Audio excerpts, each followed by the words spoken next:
నవరాత్రులు ఘనంగా పూజలు అందుకున్నటువంటి గణనాథులు నిమజ్జనానికై భద్రాచల గోదావరికి చేరుకుంటుంది. అయితే భద్రాద్రి జిల్లాల సహా చుట్టుపక్కల ప్రాంతాల నుంచి 3,000కు పైగా విగ్రహాలు భద్రాచల గోదావరికి చేరుకుంటున్న నేపథ్యంలో అధికారులు ప్రతిష్ట బందోబస్తును ఏర్పాటు చేశారు. గోదావరిలో నిమజ్జనాలకు సంబంధించిన భద్రాద్రి నుంచి మా ప్రతినిధి నవీన్ మరింత సమాచారాన్ని అందిస్తారు. 9 రోజులు ఘనంగా పూజలు అందుకున్నటువంటి గణనాథులు భద్రాద్రి జిల్లా భద్రాచలంలో ఉన్నటువంటి గోదావరికి అయితే తరలి వస్తున్నారు. అయితే ఈ బుధ గురువారాల్లో ఈ నిమజ్జనాలు చేస్తున్నట్టయితే జిల్లా యంత్రాంగం కూడా వెల్లడించింది. అయితే దీనికి నిమజ్జనాలకు సంబంధించి పూర్తి ఏర్పాట్లను కూడా పూర్తి చేసినట్లు ఇటు జిల్లా ఎస్పీ వినీత్, అదేవిధంగా జిల్లా కలెక్టర్ ప్రియాంక కూడా తెలిపారు.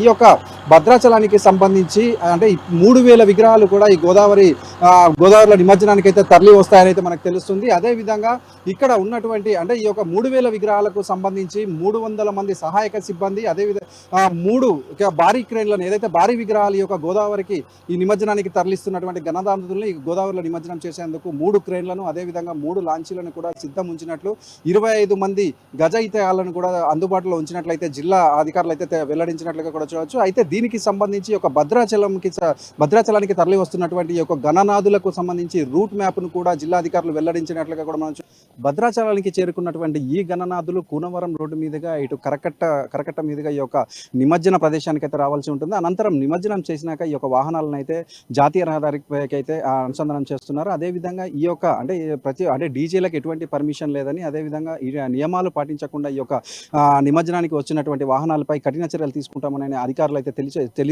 తెలియజేస్తున్న పరిస్థితి కూడా ఉంది. అదేవిధంగా ముఖ్యంగా మనం చూసుకుంటే ఈ యొక్క జిల్లాకు సంబంధించి 3,000 ఈ యొక్క జిల్లాకు చుట్టుపక్కన కావచ్చు, లేకపోతే మొత్తంగా 3,000 విగ్రహాలు అయితే ఈ యొక్క భద్రాద్రి గోదావరిలో అయితే నిమజ్జనానికి తరలి వస్తున్నట్లుగా కూడా చూడవచ్చు. ఈ రోజు కొన్ని ఏరియాల నుంచి ఈ రోజు నిమజ్జనం చేస్తారు. అదేవిధంగా రేపు కూడా కొన్ని విగ్రహాలని నిమజ్జనం చేస్తున్న పరిస్థితి కూడా ఉంది. ఇప్పుడు మనం ఈ యొక్క విజువల్స్లో చూసుకుంటే మనకి సంబంధించి ఇక్కడ ఈ యొక్క సిఆర్పిఎఫ్ బృందాలు కావచ్చు, అదేవిధంగా పోలీస్ బృందాలు కావచ్చు, ఇప్పుడు లాంచీలు అనేక మంది కూడా ఇప్పటికే గస్తీ చేస్తున్నారు. అదేవిధంగా రేపు అనేక ప్రాంతాల నుంచి కూడా ఈ యొక్క నిమజ్జనానికి సంబంధించి గణనాథులు అయితే వేల సంఖ్యలో కూడా ఇక్కడికి చేరుకుంటున్న పరిస్థితుల్లో కట్టుదిట్టమైనటువంటి చర్యలు అయితే చేసినట్లుగా కూడా మనం చూడవచ్చు. అదేవిధంగా ఇప్పుడు భద్రాద్రి జిల్లాలో చూసుకుంటే కొత్తగూడెం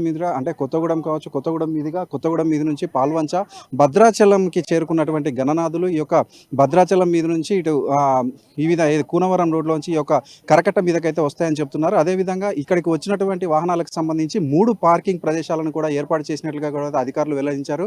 ఏదైతే చెక్ పోస్ట్ దగ్గర ఉన్నటువంటి పార్కింగ్ స్థలము, అదేవిధంగా రామాలయం సమీపము, అదేవిధంగా కళాశాల ప్రాంగణంలో కూడా మూడు ప్రాంతాలలో కూడా ఈ యొక్క పార్కింగ్ ప్రదేశాలను వీరు ఇచ్చినట్లుగా కూడా పోలీస్ శాఖ వారు అయితే వెల్లడించినట్లుగా కూడా మనం చూడవచ్చు. అదేవిధంగా ఇప్పుడు మనం చూసుకుంటే ఏదైతే గణనాథులను తీసుకుని వస్తా విగ్రహ కమిటీ వారు వరకు కూడా నియమ నిబంధనలు పాటించినట్లయితే మాత్రం వారిపై కఠిన చర్యలు తీసుకుంటామని అయితే ఇక్కడ పోలీస్ శాఖ కూడా వెల్లడించిన పరిస్థితి కూడా ఉంది.